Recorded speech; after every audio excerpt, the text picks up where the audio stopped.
Hoje eu quero falar de um assunto muito interessante e até um pouco polêmico. Às vezes as pessoas não gostam de falar desse assunto, mas o meu compromisso é com a palavra de Deus, portanto, as polêmicas não me atingem. Chamo do que quiser. Falar sobre um tema e vou dar um título a esse tema, que é o perdão não exime da culpa. E quero ler com vocês texto muito conhecido que se encontra no livro de 2 Samuel. É uma leitura um pouco longa, mas nós vamos pular alguns textos, uns trechos para que a gente conheça um pouco da história. O 2 Samuel, no capítulo 12, a epígrafe, o profeta Natan repreende a Davi. É bom lembrar que esse Natan, esse profeta aqui, não é o filho de Davi. Davi também tem um filho chamado Natan, mas esse não é o filho de Davi. E diz assim: E o Senhor enviou Natan a Davi. Entrando ele a Davi, disse-lhe: Havia numa cidade 2 homens, um rico e um pobre. O rico tinha muitíssimas ovelhas e vacas, mas o pobre só tinha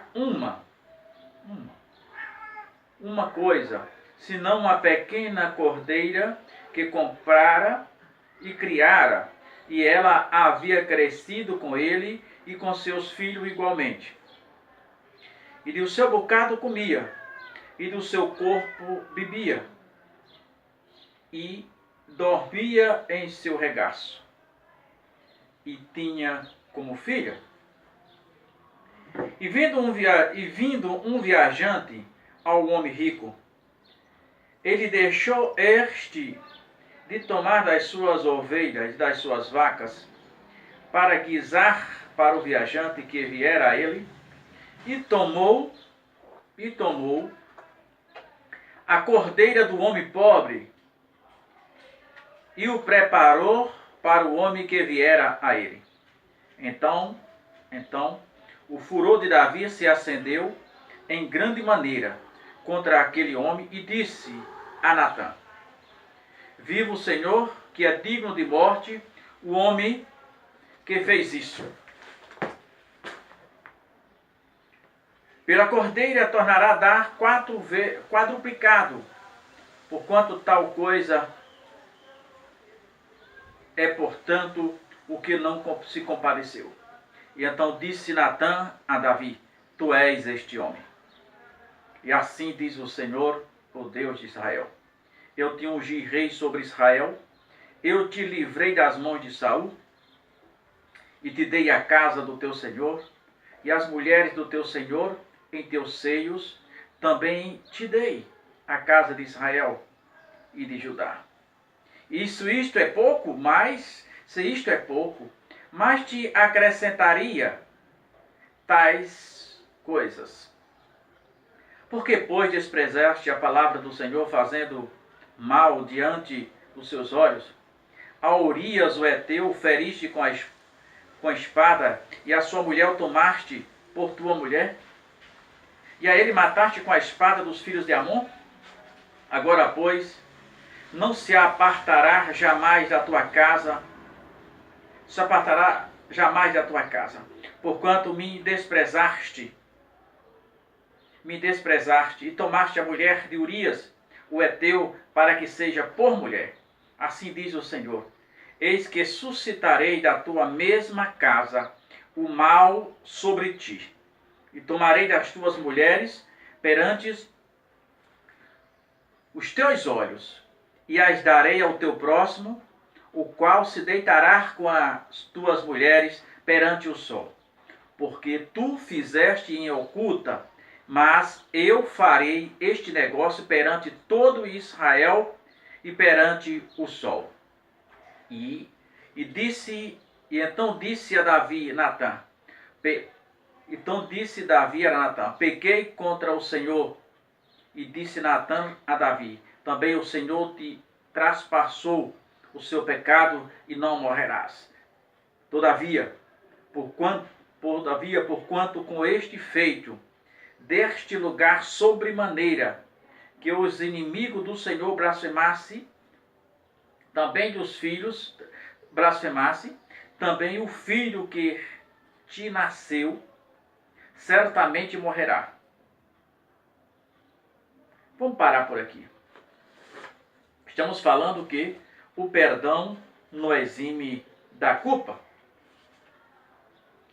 Deixa eu te dar um exemplo aqui interessante, que foi quem me contou, foi o meu amigo, o pastor Ostro. Ele disse que na cidade que ele morava, alguém tinha uma vida pregressa, assim, meio namorador, etc. E arrumou os filhos lá na rua, um filho é mais de um, não sei. E quando aceitou o evangelho, não queria mais ter responsabilidade. Em vez de ter mais responsabilidade com aquele filho que ele arrumou, ele disse assim: agora eu sou uma nova criatura. Aquelas coisas que eu fiz no passado não me contam mais. Aquele filho era no tempo que eu era do mundo, agora não. O pastor Washington que disse para ele: vá dizer isso ao promotor de justiça. Quando foi intimado, diz isso para ele, que aquele filho era no templo. Então, porque ele entendeu que uma vez ele na igreja, aquelas coisas que ele fizera, ele não responderia mais. Olha, o perdão é para ir morar no céu. As consequências dos seus atos, elas continuam aqui na terra. Isso é chamado de lei da semeadura. Então, o perdão de Deus jamais exime da culpa. E ali estava Davi. Primeiro erro grave de Davi. Ele deveria ter ido à guerra, que era notória dos reis acompanhar as guerras de perto. Não.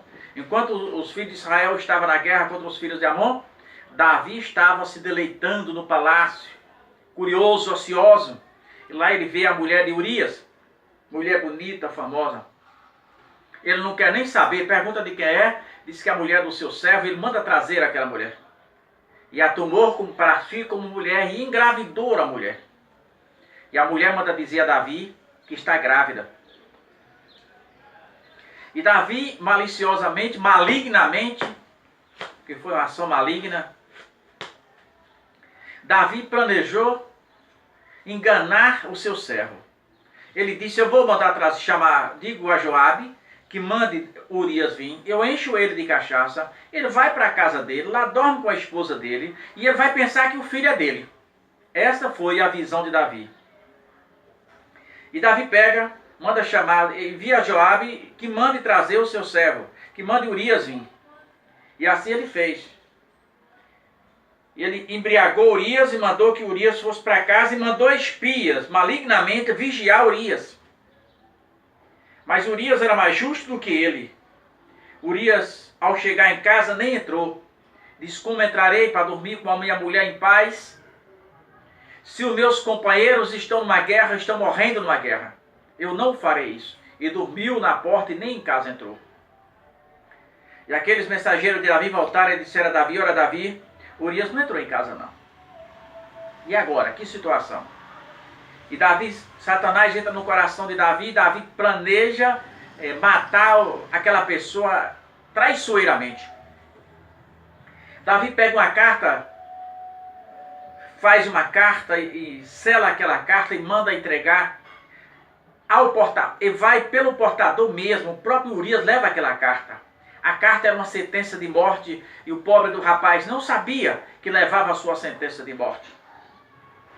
Eu não sei como ficou o coração do general, mas era obrigado a cumprir. Estava lá, estava escrito na carta: bota Urias na frente da batalha e retira os soldados da retaguarda. O que é que disseram? Tu pega Urias, vai com Urias, chega lá no campo de batalha, no meio dos inimigos, vocês deixam Urias e vem embora. E assim Joabe fez. E assim Joabe cumpriu e fez. E os filhos de Amon mataram. E o silêncio tomou conta, a barriga da mulher cresceu. O menino nasceu. Maravilha. Só que Deus, irmão, pecado escondido não é pecado perdoado. Pecado escondido, isso é como que fosse o bambu chinês. O bambu chinês, você planta ele passa 3 anos oculto por debaixo da terra, enraizando. Quando ele sai fora da terra, ele já tem alastrado uma área enorme, já tem enraizado e agora é até difícil de você acabar com ele, porque ele passa aproximadamente de 2 a 3 anos enraizando por baixo para depois ele sair. E assim é o pecado oculto. E lá estava Davi tranquilo, o menino já nasceu, o menino que ele amava. Está lá o filho do adultério. Esqueceu Davi. Deus não esquece. O homem esquece daquele pecado que ele cometeu. Jesus, não. Jesus deu tempo a Davi para Davi se arrepender e Davi não se arrependeu. Ninguém sabia, só aquele servo do que comia no seu prato. O general não sabia. Ninguém sabia por que ele mandara matar Urias. Que ali era uma carta, era uma pena de morte. Mas Deus sabia. E Deus mandou o profeta Natan, e o profeta Natan vem contando aquela história muito bonita para ele. E a ovelha que Deus estava se referindo, a única ovelha que Urias tinha, era a esposa de Urias. E Davi tomou para si.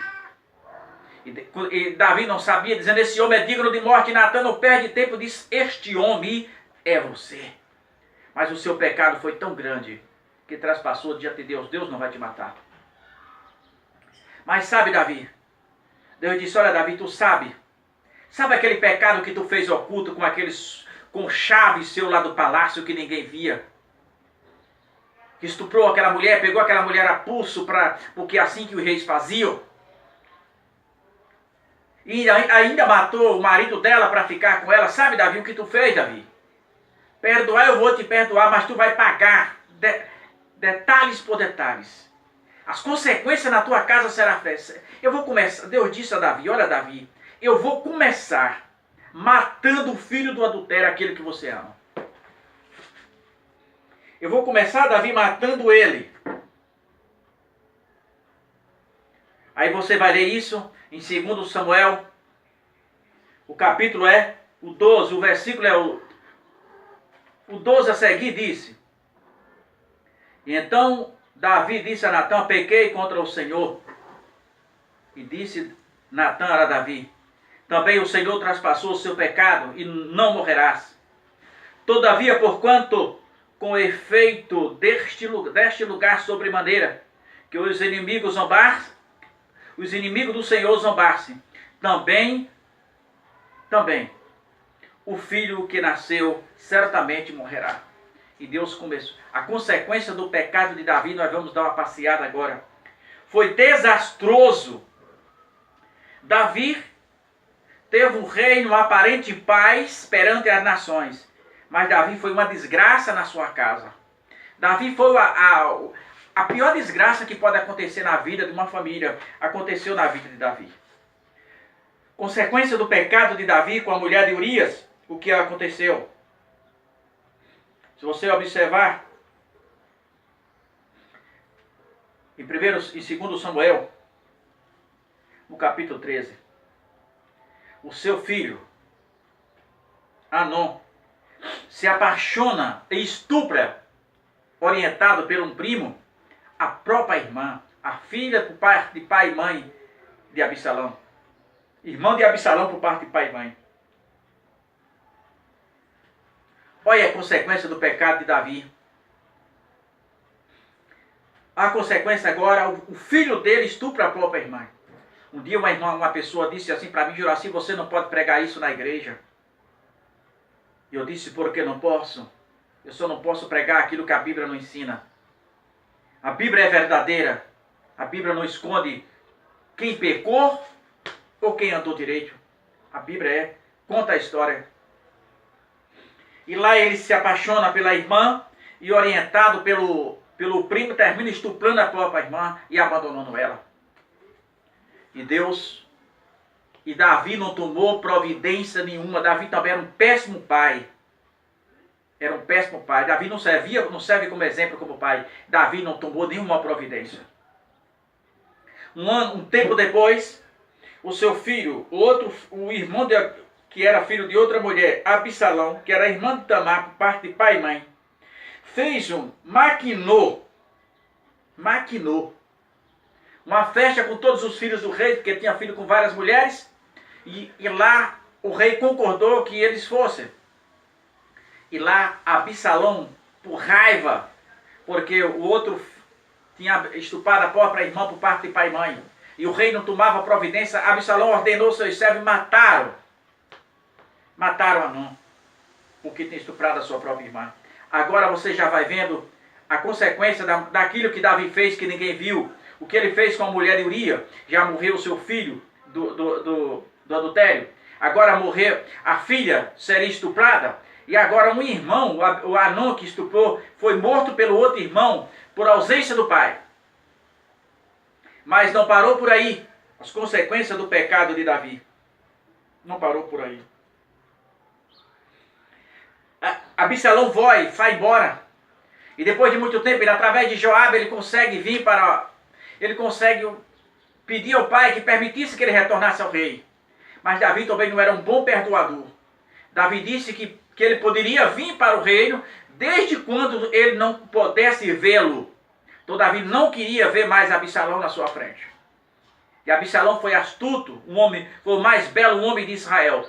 O mais bonito que já teve em toda a terra de Israel. E a sua formosura e o poder de palavra convenceu os israelitas que ele seria o melhor rei do que o seu pai.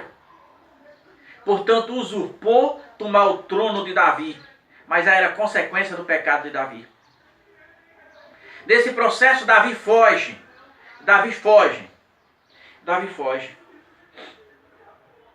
Ele está vendo Davi fugir.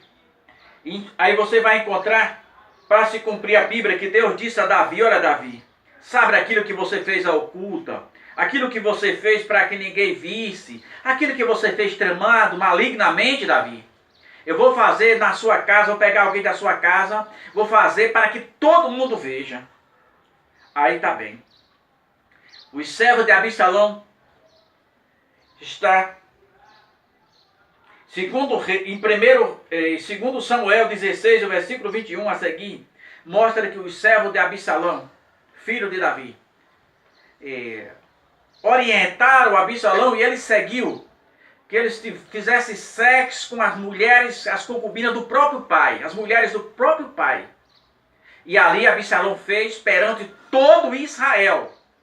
Mas para se cumprir o que Deus disse a Davi: olha, Davi, tu sabe aquele que você fez as ocultas, que ninguém viu lá no palácio, que você fez com a mulher de Urias, que você matou Urias com a espada de Amon, Davi.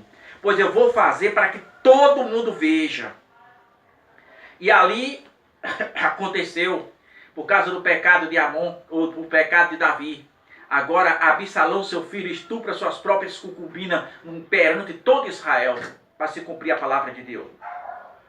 Mas a desgraça não parava. Em 2 Samuel 18, versículo 14,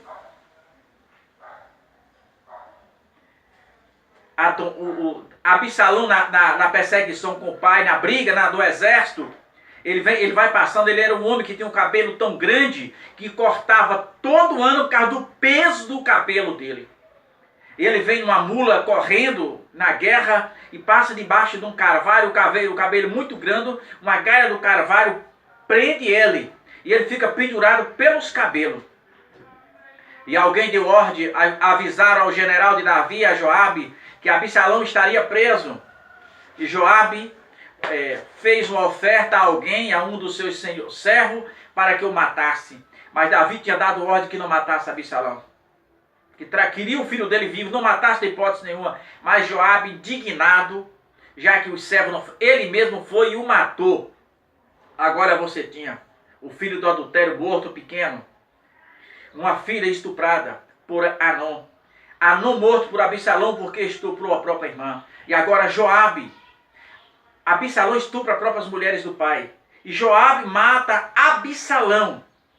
Tudo isso consequência do pecado de Davi. E como já não bastasse, quando o seu filho Salomão assume o reino, o outro seu irmão Adonias não sabia que ele nutria um amor violento por aquela mulher. Sabe quando Davi estava bem velhinho, que escolheram uma mulher bonita, uma mulher virgem para dormir com Davi, não para que tivesse nada com Davi, mas que naquele tempo você não tinha os adredões que temos hoje, as cobertas de frio. Era a base de couro, era a base daquilo. Então o frio era grande. Então aquela mulher dormia em cima de Davi para aquecer Davi. Uma jovem virgem muito bonita, é o que diz a Bíblia. Salomão se apaixonou por ela, mas não declarou seu amor, que era o rei. que tornou-se rei. E Adonias, irmão dele, também se apaixonou por a Sunamita, que a Sunamita dá posteriormente origem ao livro de Cantares, que muitos pregadores vergonhosamente querem espiritualizar um livro que é erótico.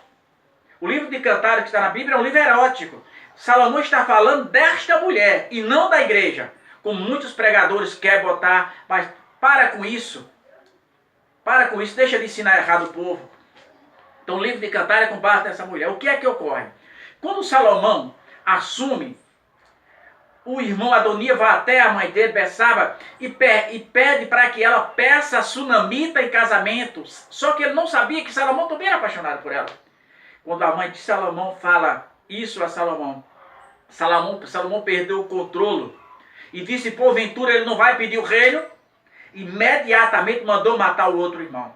Agora veja, aquilo que eu falei no início, o perdão de Deus não exime da culpa. Olha o que Davi fez às ocultas. Davi adultera, pega a mulher de Urias, manda trazer para que sirva com sua mulher, engravidou a mulher. Depois Davi pega maliciosamente, embriaga o homem não entra em casa. Davi manda matar o homem, porque manda dar uma carta, mandando botar o homem na frente da guerra e retirasse os soldados da retaguarda. Tudo isso o tempo passou. E Natã vem a ele e Deus vem com uma sentença. Por causa disso, Deus matou o filho do adultério. Anã estuprou Tamar. Absalão matou Anã. Absalão, além de matar Anã, estupra as mulheres de Davi. Joabe mata Absalão. E por último, para fechar a desgraça, Salomão mata o seu próprio irmão Adonias por amor a Sunamita. Então, meu irmão, tome muito cuidado. O perdão não exime da culpa. Tomar cuidado com aquilo que nós estamos fazendo, mas Deus perdoa a parte de ir para o céu. Nossos atos, nossas ações são sementes. Para com isso, o que eu faço, o que você faz, Deus não perdoa, Deus perdoa a parte espiritual. Todo mal que eu faço às pessoas, ou que eu venho a fazer, ela é uma semente e Deus não interfere nisso. É uma semente que eu vou colher. É o que chamamos de semeadura. Deus não interfere na semeadura. Eu só tenho escolha na hora de plantar alguma coisa. Eu tenho aqui no meu quintal, eu tenho ameixa, eu tenho macadâmias, eu tenho canas, eu tenho uva, eu tenho morango. Eu tenho várias coisas aqui, mas eu estou sujeito a colher aquilo que eu plantei. No caco que eu plantei morango, eu não posso colher manga, porque plantei morango. Então eu só tenho escolha na hora de plantar. Depois está sujeito àquilo que eu plantei. Isso é chamado de semeadura. Então, bota uma coisa na sua cabeça. O perdão de Deus não te exime da culpa. Você será culpado por todos os seus atos e pagará tintim por tintim aqui. Porque o que você faz é uma semente que dará fruto, seja para o bem ou para o mal. Um bom dia.